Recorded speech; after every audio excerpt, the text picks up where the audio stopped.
Next up, we find out more about the Purple Rose and take a sneak peek into how plays at the Purple Rose are cultivated during a greenhouse workshop where the playwright sits down with the actors to grow a play. Take a look.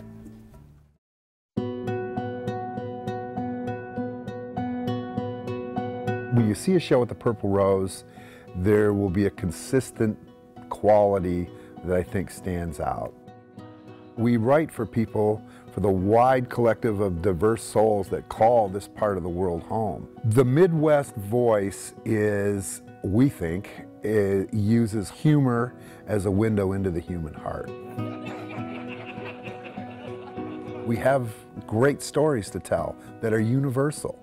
And I think we have a pretty unique sense of humor that I think plays well all over the world. The Purple Rose was started by Jeff Daniels back in '91.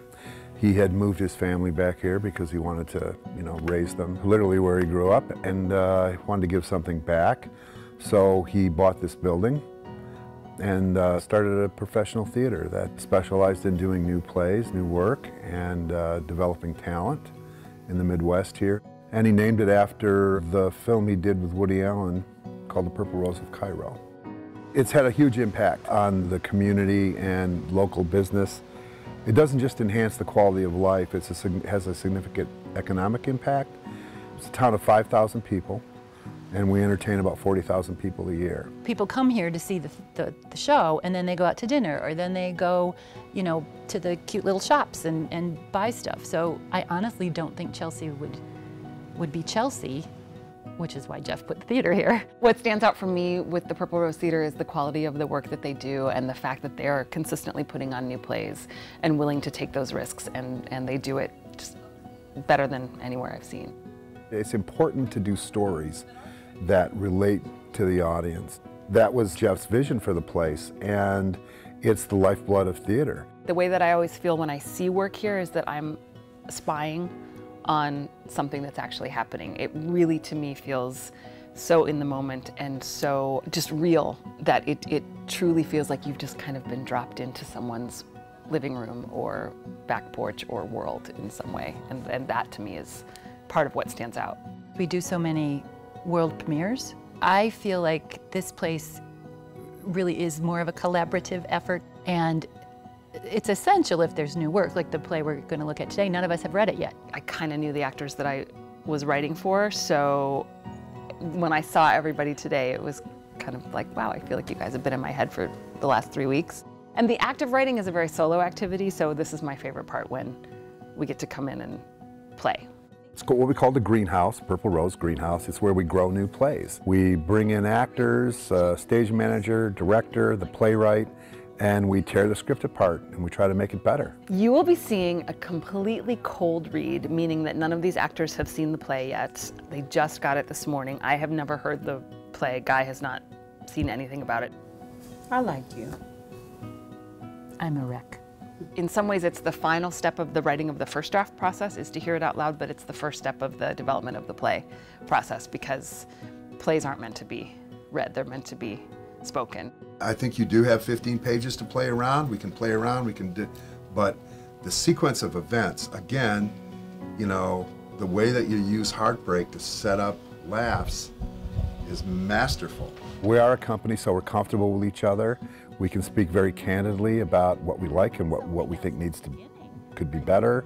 Ideas flow freely. I usually just try to keep quiet and listen, and then afterwards, then I do like to hear from everybody about what they liked and what they didn't like, but more importantly, like where the gaps are, what didn't make sense, what felt like an illogical leap, places that they dropped out and weren't interested, and stuff like that. It's great because everybody matters.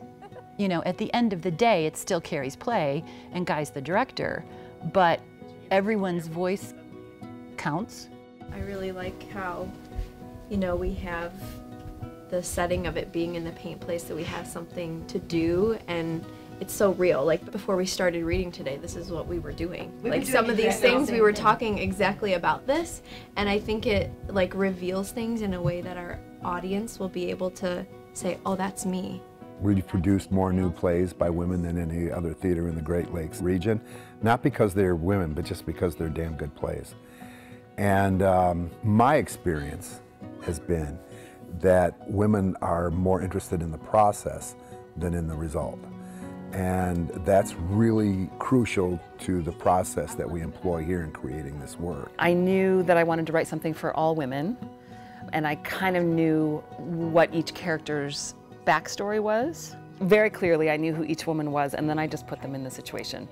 And the play, unlike anything I've done before, it takes place in real time, so it literally unfolds over the course of about 85 minutes, which would be kind of what one of these paint nights are. So I kind of just put them all in the room together and waited to see what would happen.